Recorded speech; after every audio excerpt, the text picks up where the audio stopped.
Alaskans keep their model election system. The open primaries and ranked choice voting that have delivered more representation for independents and moderate Republicans survived a repeal effort. Alaska voters narrowly decided to retain their groundbreaking election system. By a margin of just 664 votes, a ballot initiative to roll back open, top 4 primaries and ranked choice general elections failed. The Alaska Division of Elections announced the unofficial results on Wednesday. A recount is likely because the margin was just 0.2%. Support for yes, repeal the system stood at 49.9%.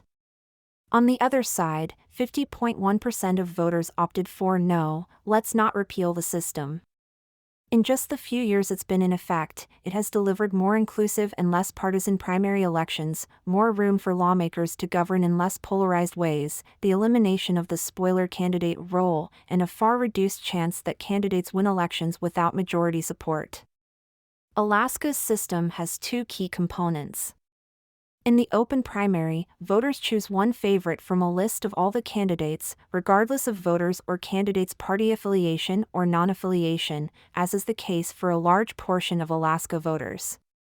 The top 4 candidates in each race advance to the ranked choice general election. In general election races with 3 or more candidates, voters rank the contenders from most to least favorite. The system has allowed a small but significant number of more moderate candidates to run and win in Alaska. It has also given the state's large share of independent voters more say in who gets elected and allowed all voters the option to vote for candidates from different parties in both the primary and general elections. It's part of the reason Alaska's legislature will likely form a bipartisan majority in the state Senate and, most likely, the state House.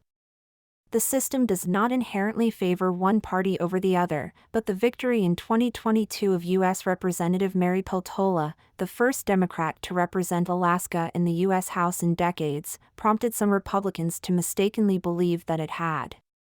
Peltola's win in 2022 against Republicans Sarah Palin and Nick Bujicic came about because of poor strategy choices by Republican Party leaders, not because of the election system. Instead of sniping at each other, Bujicic and Palin should have teamed up. Other Republicans, however, including U.S. Senator Lisa Murkowski, State Senator Kathy Giessel, and former State Representative Jesse Sumner, all benefited from the system because it enabled them to draw support from voters with an array of political preferences. They spoke out publicly in support and brought some Republicans into the fold, despite pushback from the Alaska Republican Party. Support from these prominent Republicans ensured the system had enough cross-partisan appeal for Alaskans across the political spectrum to retain it. Looking at the presidential results, about 55% of Alaskans voted for former President Donald Trump. A small but critical segment of those voters also opted to keep the open primaries and ranked choice voting election system. The repeal effort started taking shape in 2023 with a signature-gathering campaign spearheaded by Philip Izon and failed U.S. Senate candidate Kelly Thabaka. The effort eventually drew the attention of the Alaska Public Offices Commission, APOC, for multiple campaign violations, including money laundering through a bogus church in Washington state. For instance, APOC officials in January recommended the group be fined $95,000 for violating state campaign laws. The repeal effort never succeeded in attracting the monetary support that's crucial to winning campaigns. As of October, it reported raising about $127,000. The initiative's opposition campaign drew enormous sums of money from funders based outside Alaska who believe open primaries and ranked choice voting are critical to tempering political polarization. Key funders included Unite America and Article 4. Both groups contributed significantly to the $15 million campaign to defend Alaska's election system. Izon has vowed to get another repeal initiative on the ballot in 2026. In that case, the number of voter signatures required to do so would be higher than the number required in 2024.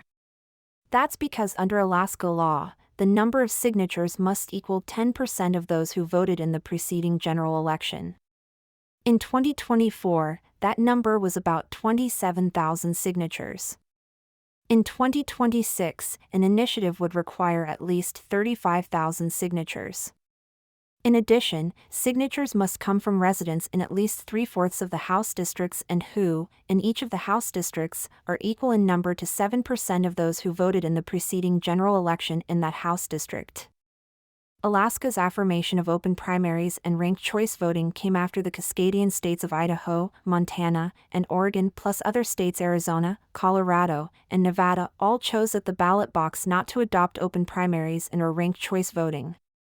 Alaska was the one statewide electoral reform measure this year in which reformers won, possibly because Alaskans were already familiar with the new voting system.